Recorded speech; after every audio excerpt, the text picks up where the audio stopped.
Jama'a masu kallon mu barkanmu da warhaka, barkanmu da sake saduwa da ku a cikin labaran taskar ɗan Sunu TV, wanda ni Sanusi Salisu nake karantowa.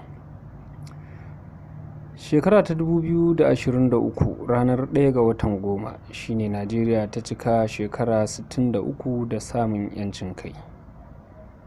Wanda hakan ya sa sanata gwamna Ubasani na jihar Kaduna tare da kakakin majalisar jihar wato Honorable Yusuf Liman suka fito suka taya 'yan Najeriya murna.